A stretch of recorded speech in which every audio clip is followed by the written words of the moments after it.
ପଖାଳ, ରୁଟି, ପରଟା, ପୁରୀ, ଗରମ ଭାତ କିମ୍ବା ସେମିତି ଯେମିତି ବି ଆପଣ ଖାଆନ୍ତୁ ସବୁଠିକି ଏଇ ଛତୁ ତରକାରୀଟା ଭିଡ଼ିବ। ଏଇଟା ଆପଣ ଛତୁ ତରକାରୀ କହିପାରନ୍ତି, ନହେଲେ ଛତୁ ଭଜା ମଧ୍ୟ କହିପାରନ୍ତି।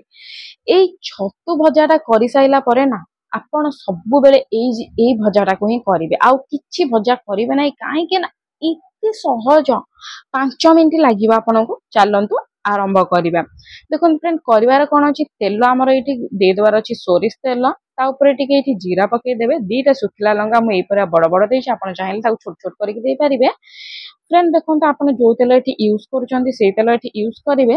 ତ ସଭା ପ୍ରଥମେ ମୁଁ କହି ରଖୁଛି, ଯଦି ଆପଣ ମୋ ଚ୍ୟାନେଲକୁ ସବସ୍କ୍ରାଇବ୍ କରିନାହାନ୍ତି ସବସ୍କ୍ରାଇବ୍ କରିଦିଅନ୍ତୁ ଓଡ଼ିଆରେ ଏହିପରି ଭାବରେ ନୂଆ ନୂଆ ଭିଡ଼ିଓ ଦେଖିବା ପାଇଁ।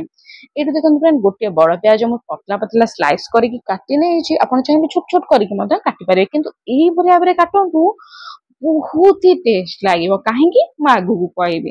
ଏ ଦେଖନ୍ତୁ ଫ୍ରେଣ୍ଡ, ୟାକୁ ଟିକେ ଏଇ ଭାବରେ ନାଲି କରିଦେବାରେ ଛାଡ଼ିଦେବାର ଅଛି। ଜଷ୍ଟ ଟିକେ ବେଶୀ ଆପଣଙ୍କୁ ଏଇଠି ଆମର ପିଆଜଟାକୁ ଶୁଖେଇବାର ନାହିଁ। ତା ଉପରେ ଆମେ ଦେଇଦେବା ଛତୁ। ଏଇଠି ଫ୍ରେଣ୍ଡ ମୁଁ ପାଳ ଛତୁ ନେଇଛି। ଆପଣଙ୍କ ପାଖରେ ଯେକୌଣସି ଛତୁ ଆଭେଲେବୁଲ୍ ଆପଣ ଖାଆନ୍ତି, ଯେକୌଣସି ଛତୁ ଆପଣ ଏଇଠି ନେଇଯିବେ। ଫ୍ରେଣ୍ଡ, ଏଇଟା ଆପଣଙ୍କର ବସ୍ 5 ମିନିଟ୍ ଲାଗିବ। 5 ମିନିଟ୍ରୁ କମ୍ ବି ଲାଗିପାରେ, କିନ୍ତୁ 5 ମିନିଟ୍ରୁ ଅଧିକ ଲାଗିବ ନାହିଁ।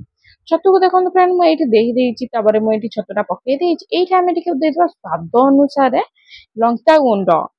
ଫ୍ରେଣ୍ଡ, ଏଇଠି ପ୍ରଥମ ଟିପ୍ସ ଆପଣଙ୍କ ପାଇଁ ରଖିବି କି ଆପଣ କଞ୍ଚା ଲଙ୍କା ୟା ଉପରେ ଦେଇପାରିବେ। ଲଙ୍କାଗୁଣ୍ଡକୁ ସ୍କିପ୍ କରିକି ତାର ମଧ୍ୟ ଆହୁରି ବଢ଼ିଆ ଟେଷ୍ଟ ଆସିଥାଏ। ହଳଦୀ ଗୁଣ୍ଡ 1/2 ଚାମଚ, ଲୁଣ ସ୍ୱାଦ ଅନୁସାରେ। ପ୍ରଥମେ ଏଇଠି ଫ୍ରେଣ୍ଡ ମୁଁ ଆପଣଙ୍କ ପାଇଁ ଦ୍ୱିତୀୟ ଟିପ୍ସ ରଖିବି, ଏହା କି ସବୁବେଳେ ମନେ ରଖନ୍ତୁ, ଛତୁରେ ଆମେ ଯେତେବେଳେ ଆରମ୍ଭରେ ଲୁଣ ପକେଇ ଦଉ ନା, ସେଟା ଲୁଣିଆ ହେଇଯାଏ। କାହିଁକି ମୁଁ କହି ରଖୁଛି, ଛତୁଟା ଯେତେବେଳେ ଆମେ କାଟିକି ରଖିଥାଉ ନା, ସେ ପୁରା ଫୁଲିକି ଥାଏ କି ହଁ ବହୁତ ଛତୁ, କିନ୍ତୁ ଯେତେବେଳେ ସେଇଟା ଆମେ କଡ଼େଇରେ ବସେଇ ଦଉ ନା, ତ ସେଟା ମଉଳି ଯାଇଥାଏ। ମଉଳିବା ଦ୍ୱାରା କ'ଣ ହେଇଥାଏ, ଛତୁ ଆମର ବହୁତ କମ୍ ହେଇଯାଇଥାଏ, ତା ଦ୍ୱାରା ଲୁଣ ଅଧିକ ହେଇଯାଇଥାଏ। ତେଣୁକରି ସବୁବେଳେ ମନେ ରଖନ୍ତୁ, ଯଦି ଆପଣ ଲୁଣର ଭାଗ ମାପ ଜାଣିପାରୁନାହାନ୍ତି, ଯେତେବେଳେ ସେ ପୁରା ସାମ୍ପିଯିବ ତା ଉପରେ ଆପଣ ଦେଖିକି କ୍ୱାଣ୍ଟିଟି ଅନୁସାରେ ଦେଖିକି ଆପଣ ଲୁଣ ଦିଅନ୍ତୁ, ଯଦି ଆପଣ ଜାଣିପାରୁନାହାନ୍ତି ତ। ଏଇଠି ଦେଖନ୍ତୁ ଫ୍ରେଣ୍ଡ, ଟିକେ ଅଧିକ ଇନହାନ୍ସ, ଅଧିକ ବାସ୍ନା ଆଣିବା ପାଇଁ ଏଇଠି ଅଦା ରସୁଣ ପେଷ୍ଟ 1/2 ଚାମଚ ମୁଁ ଦେଲି।